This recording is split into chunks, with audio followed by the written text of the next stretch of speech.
নমস্কার সবাইকে, welcome to my blog. আর আজকে হচ্ছে শুক্রবার দিন, যাব সন্ধ্যাবেলা একটা ইনভিটেশনে, তার জন্য এই ব্লাউজটা আর দুটো শাড়ি বের করে নিয়েছি।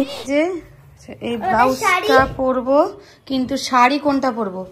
এইটা পরবো না এইটা পরবো? কোনটা পরবো? কোনটা? লালটা ভালো লাগছে তাই বলছিস? লালটা পরবো আর এটা পরবো না তাই বলছো? না বেশি সাদা নেই, ভেতরটা দেখো।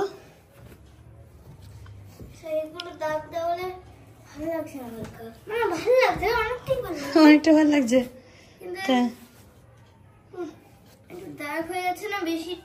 বেশি একটু।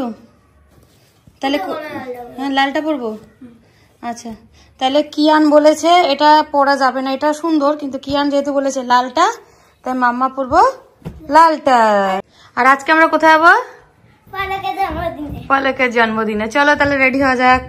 আর এই তো শাড়ি পরে মোটামুটি রেডি হয়ে গেছি। ভেবেছিলাম চুলটা একটা ছোট খোপা মতো করবো, মানে আটকাবো, কিন্তু সময়ের অভাবে সেটা আর করে উঠতে পারলাম না। যা হোক চুলের মধ্যে একটুখানি সেটিং জেল দিয়ে চুলটাকে সেট করে এই যে বেরোচ্ছি। আর সবশেষে একটু পারফিউম স্প্রে করতে গিয়ে কিয়ানের একটু লেগে গেছিল, তার অ্যাক্টিং দেখো। সরি,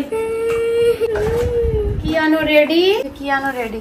হ্যালো হ্যালো, চলো চলো চলো। আর সবশেষে এই হলো আমার ফাইনাল লুক। পুরোপুরি রেডি হয়ে গেছি বেরোনোর জন্যে। আসলে শাড়িটা একটু কনফিউশন ছিল, ব্লাউজটা ঠিকই করে নিয়েছিলাম যে এটা পরবো, তো কিয়ানের পছন্দটাতেই আমি লাস্টে সম্মতি দিলাম। খারাপ লাগছে না, দেখা যাক চলো বাকি সবাই কেমন কি বলে। আর আজকের ভেনিউ হচ্ছে বহরমপুরে হেরিটেজ রেস্টুরেন্ট, ওখানে ব্যাঙ্কোয়েট হল আছে ওপরে, সেখানটাতে। যদিও হেরিটেজে এমনি গেছি, কিন্তু ব্যাঙ্কোয়েট হলটাতে কখনো যাইনি, তো চলো যাওয়া যাক। খুব বেশি না, পায়ে হেঁটে গেলেও হতো, কিন্তু একটু দেরি হয়ে গেছিল, তো টুকটুক করে চলে এলাম। পলক। আর এই তো এন্ট্রান্সে কিন্তু পলকের একটা খুব সুন্দর ছবি দিয়ে একটা ফ্লেক্স বানানো আছে। তো চলো যাওয়া যাক উপরটাতে। আমারও ফার্স্ট টাইম যাওয়া, আমার মনে হয় অনেকেরই এখানে ফার্স্ট টাইম যাওয়া, কারণ এই ব্যাঙ্কোয়েট হলটা এই খুব বেশি দিন হয়নি, ওপেনিং হয়েছে 1 বছর বা তার কিছুদিন বেশি। আর ঢুকেই দেখতে পেলাম কয়েকজন বন্ধু বান্ধবী অলরেডি চলে এসছে, এই যে তাদের মায়েরা। আর এই যে হচ্ছে আজকের বার্থডে গার্ল পলক। যাও যাও দিয়ে আসো, পলককে দিয়ে আসো, দাও ওই যে দিয়েছো, ও দেওয়া হয়ে গেছে। হ্যাপি বার্থডে পলক, হ্যাপি বার্থডে। মা বাড়িতে। আর কয়েক মিনিটের মধ্যে কিয়ান দেখছি একটা কোল্ড ড্রিঙ্কস অলরেডি হাতে নিয়ে নিয়ে, আর ওর বন্ধুদের সাথে, এদিকে ওর বন্ধুদের মায়ের সাথে আমিও যোগ দিয়ে দিয়েছি। তার পাশে মিস পূজা, নাম ভুলে গেছে আমার। এই না না বাজু শৈরিন্দি বলবো, অত ডিফিকাল্ট নাম বলার দরকার নেই। আর তার পাশে হচ্ছে কলি, মা বাড়ি গেছে। আসলে এদের সবাইকে মা চেনে, কারণ যেহেতু মা কিয়ানকে বেশি স্কুলে নিতে যায়, আর তাছাড়া টিউশনেও নিতে যায়, তাই সবাইকে মা চেনে। শুভ্রা বিশেষভাবে মাকে ইনভাইট করেছিল, কিন্তু মা যেহেতু বাড়ি গেছে, তো মা আজকে যেতে পারেনি। আর আমরা বার্থডে গার্লের মায়ের সাথে 2-4টে ছবি টবি তুলে নিয়েছি। আর এদিকে দেখো কিয়ান একদম বন্ধুদের সাথে স্টোন পেপার সিজার খেলতে বসে গেছে। ছোটা ছোটা খেলবে না বাবা, ছোটা ছোটা না। এবার চলো তোমাদেরকে একটু ডেকোরেশনটাও দেখিয়ে দিই। এই যে কেক কাটিংয়ের জায়গাটা খুব সুন্দর একটা ব্যাকগ্রাউন্ড করেছে, বেশ। ও যেহেতু বেবি গার্ল, সেই কালার থিমগুলো খুব সুন্দরভাবে অ্যাডজাস্ট করেছে, বেশ ভালো লাগছিল। সমস্ত জিনিস এখানে রাখা রয়েছে, একটু বাদে কেক কাটিং হবে যেহেতু, তো এই যে কেক টেবিল বা সমস্ত কিছু রাখা আছে। আর এই যে বললাম ব্যাঙ্কোয়েট হলটাতে আমার প্রথম আসা, হলটা কিন্তু ভেতরটা বেশ সুন্দর ডেকোরেট করা, আমার খুবই ভালো লেগেছে। সব থেকে ভালো লেগেছে এই যে এই জিনিসটা, এই ফাউন্টেনটা দারুণ লাগছিল। আর এই ফাউন্টেনটার সামনে দাঁড়িয়ে কিন্তু ছবি তুললে ছবিগুলো বেশ সুন্দর আসছিল। সবাই দাঁড়িয়ে টুকটাক ছবি তুলছিল, আমিও পরে কয়েকটা ছবি তুলে নিয়েছি ফাউন্টেনের সামনে দাঁড়িয়ে। আর এইদিকে দেখো কিয়ান কিন্তু এবার স্টার্টার নিয়ে নিয়েছে। খারাপ করো না, টিস্যু নিয়ে নিও একটা, ঠিক আছে? ঠিক আছে, তো একটা টিস্যু নিয়ে নাও। হ্যাঁ আচ্ছা, একটু কম, একটু থেমে থেমে। হ্যাঁ ঠিক আছে, দাঁড়া একটু টিস্যু এনে দিই।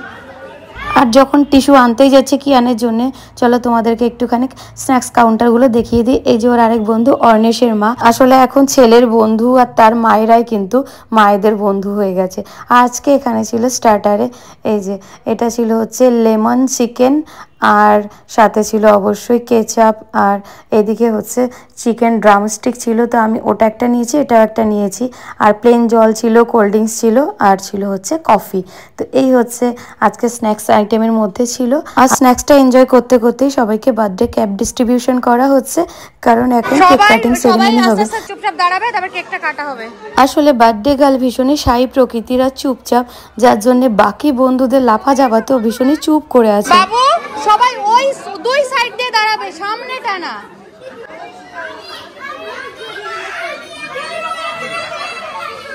নিশ্চয়ই শুনতে পেলে সব বাচ্চারা এত চিৎকার করছে, ও বেচারি কি করবে বুঝতে পারছে না, খানিকটা বিরক্তই হচ্ছিল।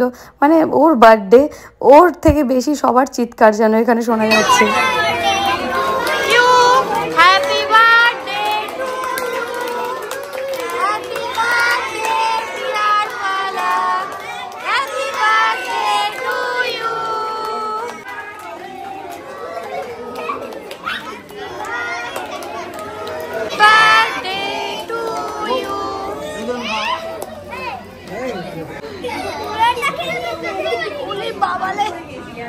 তো ফাইনালি কেক কাটিং হয়ে গেল আর সবাইকে কেক টেক খাইয়ে দেওয়া হলো। ততক্ষণে কিয়ান দুখানা বার্থডে টুপি জোগাড় করে নিয়েছে, এবার দুটো কিভাবে মাথায় পরা যায় সেই টেকনিক দেখো। আর তারপরে আমরা ডিনার করতে বসে গেছি, আমি আর কিয়ান, ওর এক বন্ধু আর তার মা।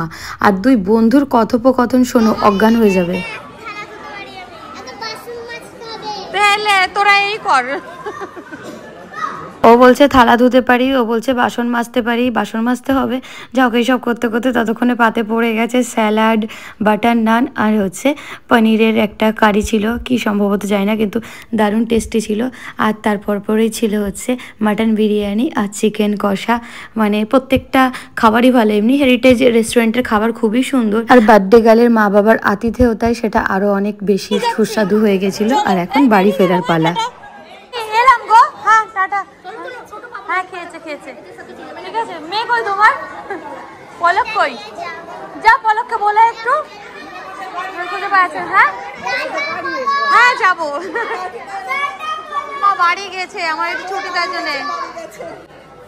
খেয়েছে খেয়েছে, নিয়ে যাবে, এটা নিয়ে কেউ নেয়, বেলুন নিয়ে যাবে দেখো। আচ্ছা যা।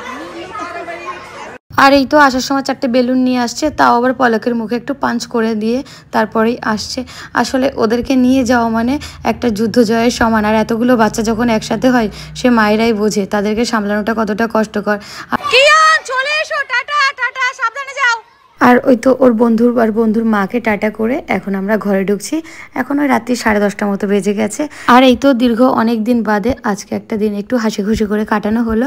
তো আজকে ব্লগটা এখানে শেষ করছি, দেখা হবে পরের ব্লগে, টাটা।